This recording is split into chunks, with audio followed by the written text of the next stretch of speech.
Ton coup de cœur du Salon de Paris? Pour moi, mon coup de cœur, ça a été de voir le prototype case du tracteur qui, dans le fond, qui n'a pas besoin de conducteur et qui fonctionne tout seul. 175 ans d'innovation et je crois qu'on a le plus bel exemple de cette capacité d'innovation avec le tracteur autonome qui a été conçu pour répondre à une demande très particulière, plutôt en Amérique du Nord, un problème de manque de main-d'œuvre qualifiée. Donc on a beaucoup de mal à trouver des chauffeurs. C'est vrai aussi en Europe, un petit peu moins, mais c'est tout de même une considération importante à prendre en compte. Et puis de toute façon, le tracteur autonome, puisqu'il va travailler tout seul, sans aucun chauffeur, ni à bord, ni même dans la parcelle, va lui travailler jusqu'à 24 heures d'affilée. C'est pas un problème pour lui. Donc on peut l'envoyer, il peut fonctionner donc en autonomie à toute heure du jour, de la nuit. Dès qu'une fenêtre météo favorable se présente, on peut envoyer cette machine. Donc c'est vraiment le cœur du projet, c'est la raison pour laquelle il a été conçu.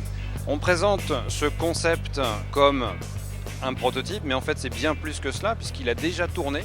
Les images qui sont visibles dans la vidéo qui lui a été consacrée ont été tournées en réel. Donc les travaux ont été faits en réel avec des outils dans des champs. Donc c'est complètement opérationnel. C'est une technologie qui est maîtrisée aujourd'hui. Et bien sûr, quand on parle de tracteur autonome, ce qui nous vient à l'esprit le plus spontanément, c'est la sécurité. Alors la sécurité est assurée quelles que soient les conditions, parce que on a une combinaison de différents systèmes, de différents capteurs. Je vais vous donner les principaux. On a une technologie radar, une technologie lidar, donc c'est un système de laser. Donc c'est le temps on va mesurer le temps de retour d'un signal lumineux et on va le traduire en distance. On a aussi des caméras, donc une caméra frontale et des caméras à l'arrière, ce qui veut dire que le tracteur autonome va s'arrêter immédiatement s'il détecte un obstacle.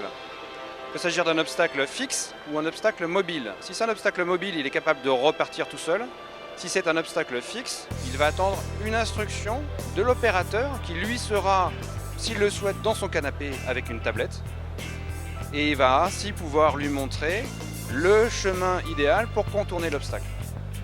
Donc ça nous permet d'envoyer en toute sécurité ce tracteur, même à plusieurs dizaines de kilomètres de l'opérateur.